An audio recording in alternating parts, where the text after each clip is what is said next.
there are a lot of things that are wrong here in how the process works that Mhm. have put the American people at a disadvantage. Media has just created identity politics where we're voting for a character, not policy. And Just over 50% of people said the number one reason is that they wanted to vote for the person, not the party. I do feel like this election, though, for whatever reason, it's getting people riled up, and we're seeing people coming out to vote in record numbers.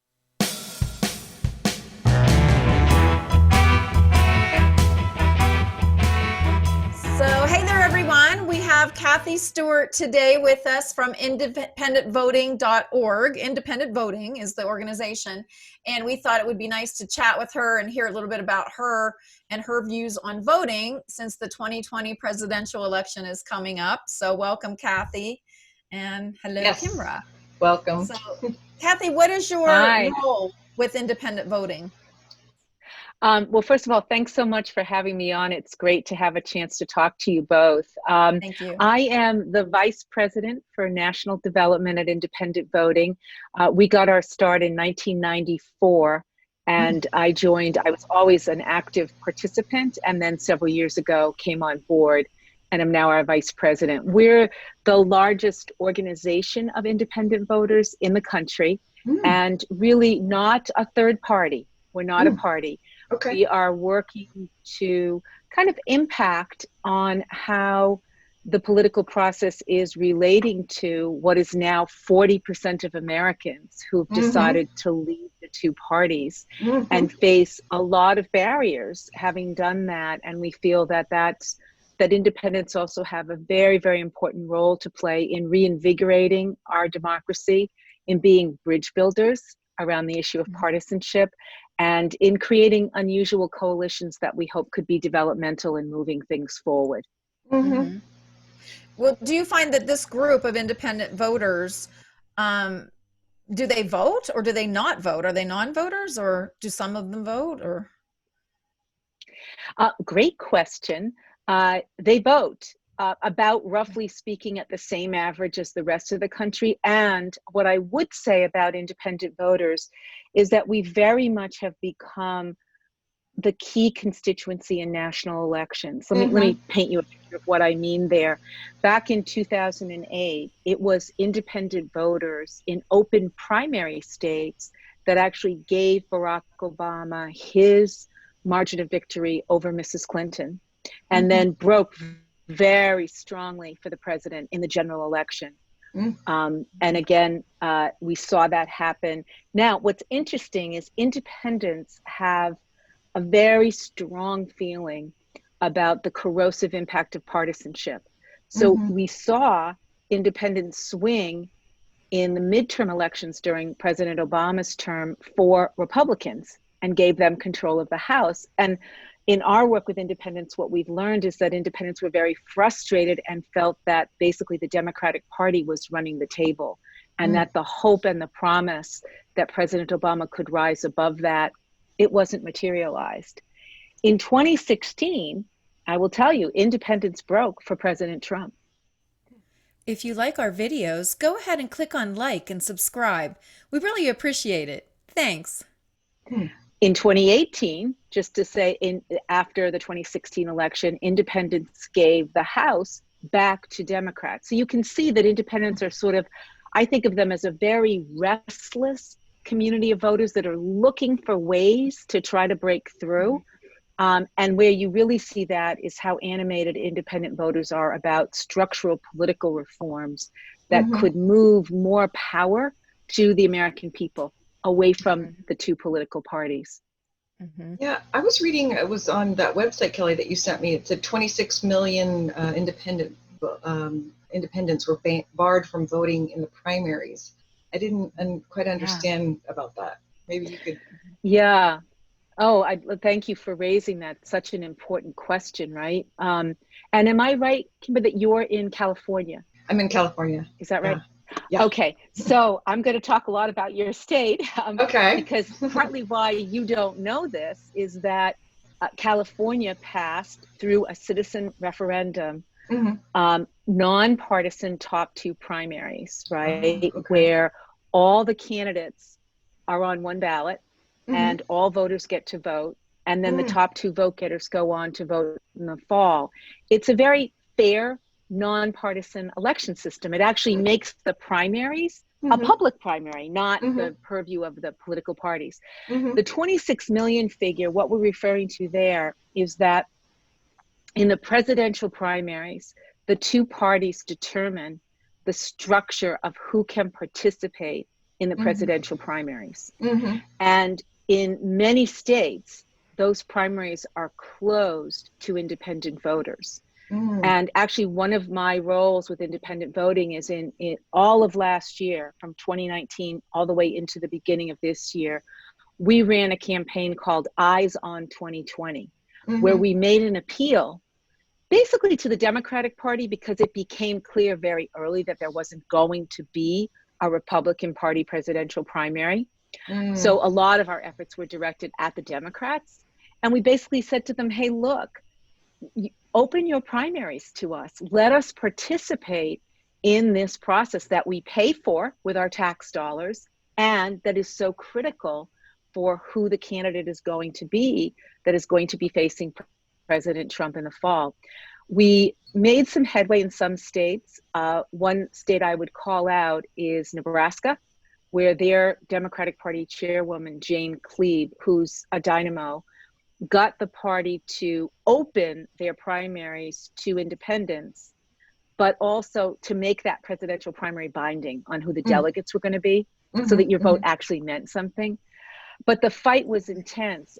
Arizona, neighboring where you are, Kimbra, very vibrant effort. We had the support of several elected officials, and most importantly, the Maricopa County recorder, who actually runs the elections in the fourth largest county in the country.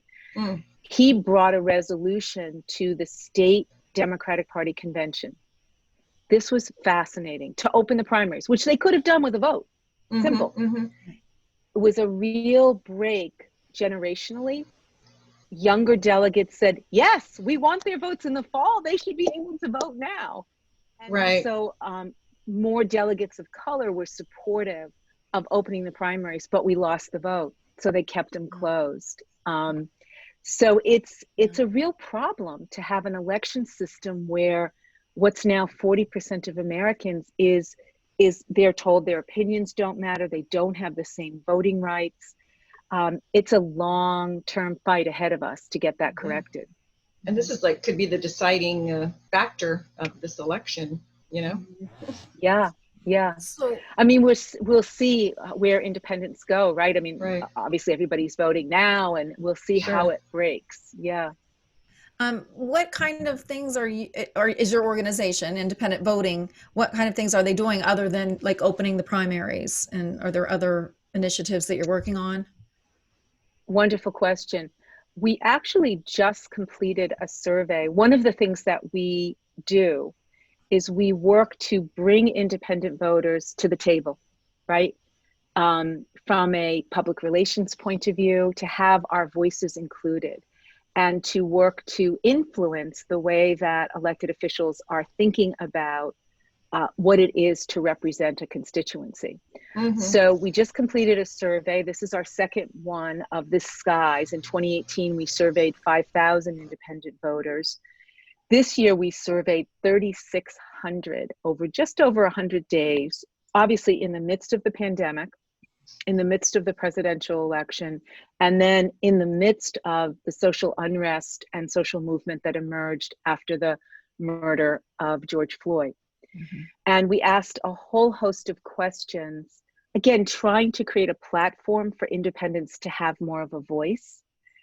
One of the things that I found fascinating in the survey was that 80.8% of our respondents felt that the COVID crisis, had deepened their concern that we have to engage the issues of partisanship, that was a more critical issue than ever because it was having such a negative impact on how we were handling this major public health crisis. We also asked people why they continue to be independent. And just over 50% of people said the number one reason is that they wanted to vote for the person, not the party. And the second top reason, which I thought was really interesting, was they said the political parties are corrupt.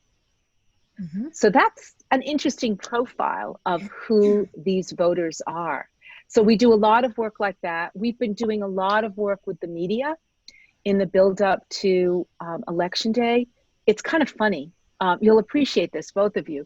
They call up MSNBC. We've gotten calls from the NewsHour, PBS NewsHour, NBC, CBS, CNN, and they'll say, we need independence in the state of Pennsylvania. We're looking for women with 2 children in the suburbs. I'm only halfway making that up, right? They give you this very narrow profile. Yeah. And one of the things that we've been doing, we're happy to help them talk to local independents, of course, but part of what we're trying to help the media do is to at least ask independents why we are independent. Right. And to try to break into this idea that somehow independent voters, we're just closet partisans or we're leaners, there's no such thing as a real independent. And we've had some interesting experiences along that way, but it's a tough battle. It's a tough battle because the media sees everything in a Democrat-Republican framework. Yeah. I was reading online in an article that said that a lot of independent voters, they care more about principle over policy. I don't know if that's just. Well, the policy is the principle. The policy backs up the principle. Right. Yeah.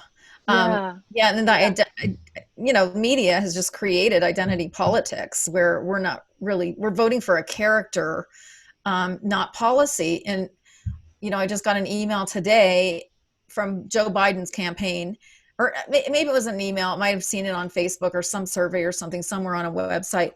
And, they were asking do I plan to vote for him? And can I donate some money? And I said, and they were talking about how bad Trump is, how awful Trump is. And I said, that is not a good marketing ploy because marketing is my business. I said, you're not getting me to give you money because Trump's bad. I want to know what Joe Biden is going to do for me. Relate to your audience instead of just kind of having this phantom evil bad person and putting us against each other and dividing the country in half, and your neighbors are fighting now and friends and families and because we're in truth, we're all right. We all see the good and bad in both parties. There's some good to exactly.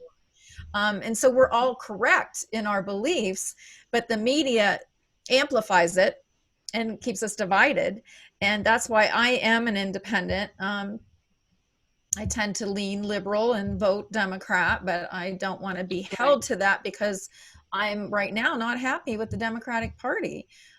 So I don't really I don't feel like they're representing me, and I want someone that represents what I care about, instead of just that Donald Trump's a bad man and Joe Biden's corrupt or whatever. I kind of went the other way. I used to be more independent, and lately I've been more Democrat. But it's just you go back and forth, I guess. At least I do. Yeah. Well, I think that's the good thing about being independent. I would say you are an independent. You are free to go back and forth. Sure, they make it seem like you can't, but that is your right. Yeah. And I think that identity politics and the blame game. I mean, I watched the debate. Sure. Every minute of it. It was painful, but I watched the last debate, and one of my takeaways was, wow, this is the extent of our politics. It's all about blaming the other. Mm-hmm. The other side. The only bright point in that, and I really feel very close to what you're raising, Kelly, about the Biden campaign, but I would say one bright point was at least Vice President Biden admitted he was wrong when he voted for the crime bill. Now, of course, he's saying that because of Black Lives Matter, the African American community, and so many Americans, right? He has to. But I thought it was like a moment where you went, oh yeah, it's important that our leaders be able to say when they're wrong. Sure. But this divisive way that it becomes the one side is wrong, one side is right. No, it's much more complicated than that. And in fact, I think one of the things that we're seeing is that the kind of public policy we're getting is atrocious. It's just That's bad policy. that's It's my not carefully thought concern. through. I don't want to hear them give speeches. I don't want to watch a debate because that means nothing. They all lie and they point fingers. Um, Barack Yeah, Obama, I voted for him twice, and he lied through his teeth multiple times, and he didn't back up what he said he was going to do, and he took Wall Street money and left office and became a wealthy man. And so I don't want to hear it. I want to see it.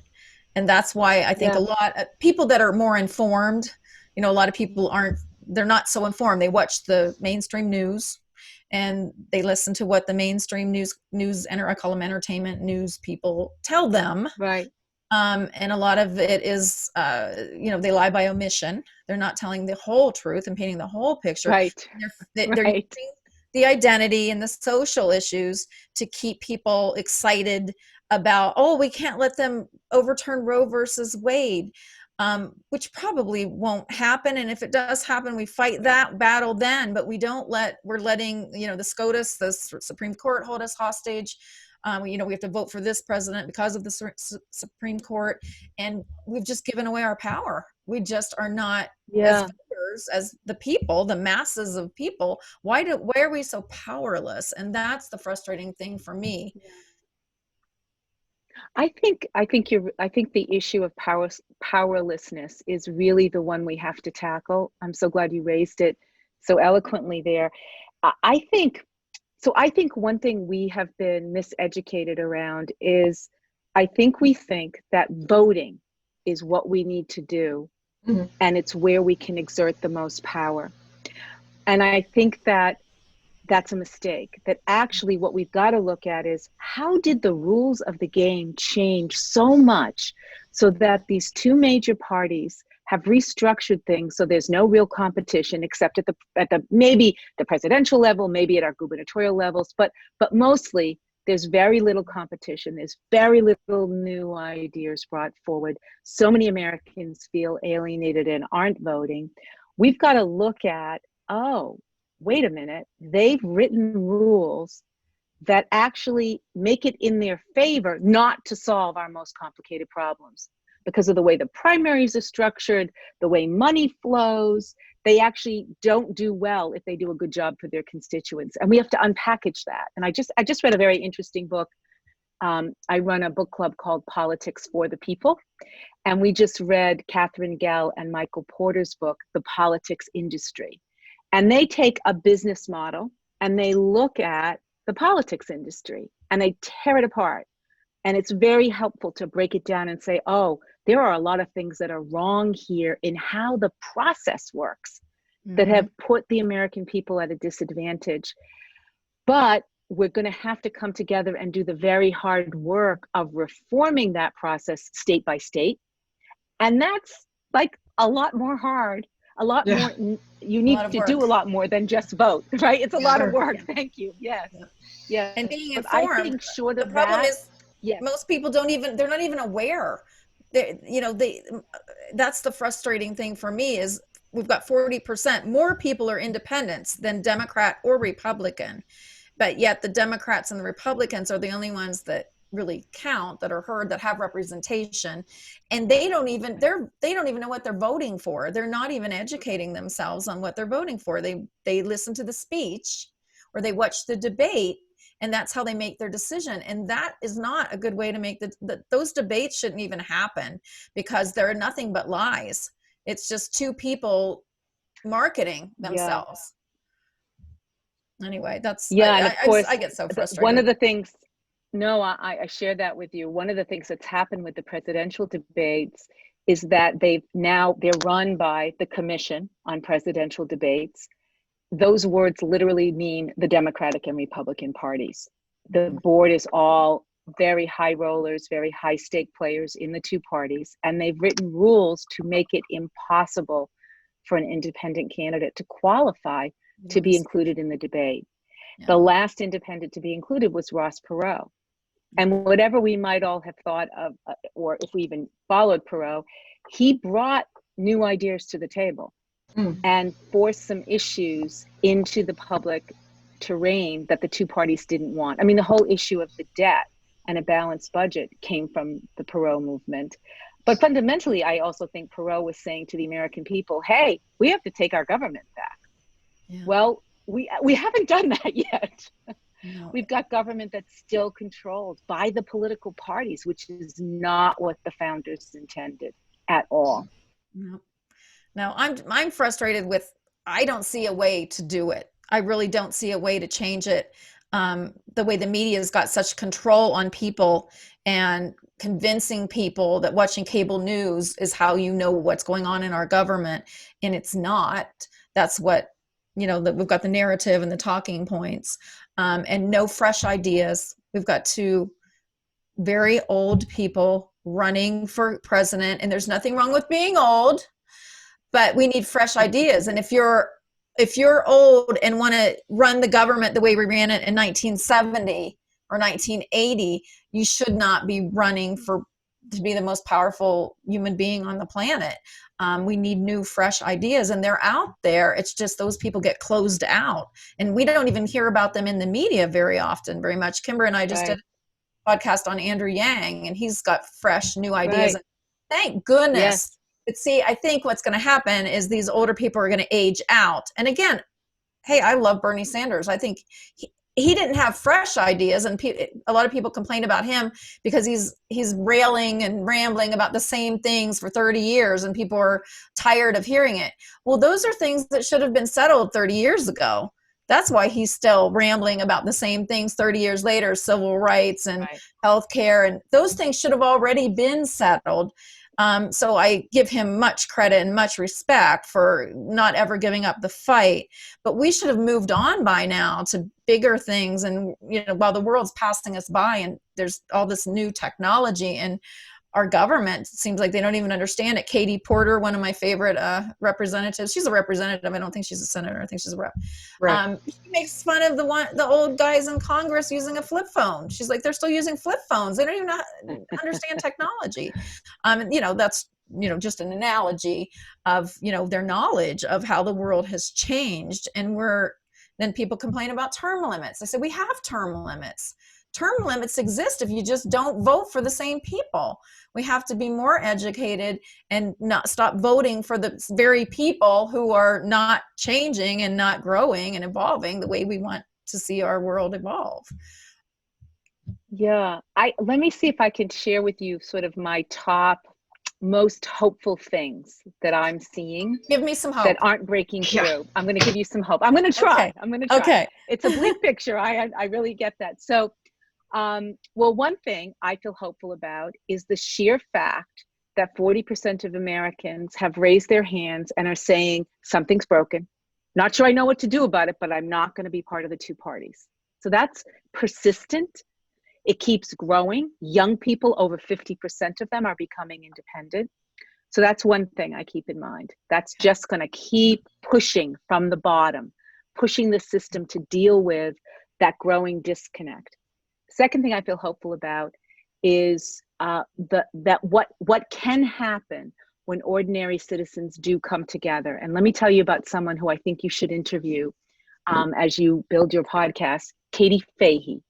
So Katie was in the sustainability area. She worked for a large grocery chain in Michigan, and she got very, very frustrated with the Flint water crisis and the ineptitude and refusal of government to take responsibility and handle that, and also how it occurred. And she looked at the political system. She wasn't political, never run for office, never really been that involved in campaigns. She voted, and she looked at it and she said, you know what? They get away with it because we don't have competitive races because of the way the districts are drawn.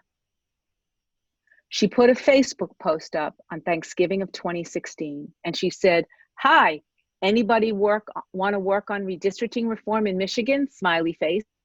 Hundreds of people responded. And Katie said, oh my God, I guess I got to figure out how to do this. And she built a campaign from scratch. They got on the ballot hundreds of thousands of signatures with volunteers only. All the hotshots in political reform and the party said, you can't do this. No way. You know, we've been working on this issue for a year. You should come to us. And she said, well, I'm responsible and accountable to the people who raised their hand. They held town hall meetings in every single county in the state. They wrote their own ballot initiative. They worked with lawyers. They actually had volunteer lawyers. They got on the ballot. They fundraised. They had 15,000 volunteers across the state. Wow. And they won. Oh, wow. And everybody went, oh my God, the thing that couldn't happen happened. And they got the best redistricting reform I have ever seen, because it's really a citizen-led redistricting commission. And now, you know, they've just put the commission together. Ordinary Michiganders applied for it. So I have great hope when I see what people can do. And Katie has now gone on to found an organization called The People. And I had the pleasure of spending 6 months working with her on loan from independent voting this year, helping them begin to dig into her plan, which is to try to help citizens come together in every single state, look at what's the most broken part of this political system in our state and how can we change it. Big plan, you know, very multi-year, long-term, but she's a dynamo, millennial leader. Wow. Another thing I would just point to is this very wonderful new organization called Civics Unplugged, started by a young entrepreneur, Gary Shang. They're working with high school students, and it's a leadership development program. And they work with, you know, dozens of students. They've had one cohort. They're on their second grouping now. And they both help them look at what is civics, how is government structured, how is democracy supposed to work, what's working, what's not working. And then they give the kids micro grants that they can compete for to do a democracy related project. They plug them into efforts in their area.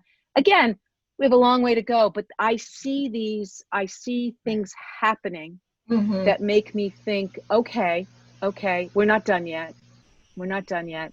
More and more Americans are beginning to look to how can we reform this? Or Florida,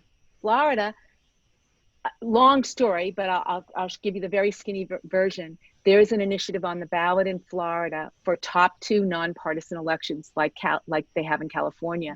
That would give 3.2 million independent voters in the state of Florida the right to vote in primaries, which would be huge and would invite young people to participate. If 50% of your youngest voters are independent, and the first thing you say to them is, oh, you can't vote in primaries, but those primaries are definitive, no wonder people don't vote. Yeah. Right? It's a very hostile culture. Yeah. But I do see some bright spots. I do. Yeah. Yeah, And we can't give up I hope. just think a lot for decades, people just haven't participated. They just did the vote, trusted that their representatives are doing what they had hoped they would do. And then we wake up and go, wait a minute, what's been going on? Our government's been hijacked. It's just been taken over, and we've lost all of our power. They're passing laws while we're sleeping, you know, living our lives and working and, you know, trusting that they're looking out for our best interest. And they weren't. They're looking out for their own interest and have taken our power. So yeah, I have hope that the younger generation is going to be involved, and I encourage them, because I feel like my generation, at least, you know, from me and a lot of people that I know, you know, I feel guilty. Decades ago, I was just picking names that were familiar, and I'm horrified to say that, but a lot of people voted that way. You voted for the familiar name and the incumbent, the person who has always been voted, you know, that was always in office, because then you didn't have to do the work. You didn't have to do the homework. You didn't have to look everything up, and you didn't have to study the issues. And Kimbra, didn't you just say you had a Zoom meeting with a group of talking about issues? And I love hearing that. Didn't you say that, or was it somebody else? One of my friends had a Zoom meeting with a group studying up on the issues before they voted. Maybe it was. Oh, yeah, that was me. I'm sorry, my friends. It was just my friends. You know, a couple of my friends got together. And to get together and discuss the issues. But that's great. Yeah. Well, because we have a lot of propositions this year that are very important. And I'm kind of torn on a couple of them, so I wanted to hear other people's opinions. Mm-hmm. I do feel like this election, though, for whatever reason, it's getting people riled up, and we're seeing people coming out to vote in record numbers. So that, that's a good thing. It's getting people riled up so that they're wanting to learn more. They're wanting to know more. Getting involved. Getting involved. That's yeah. right. Yeah.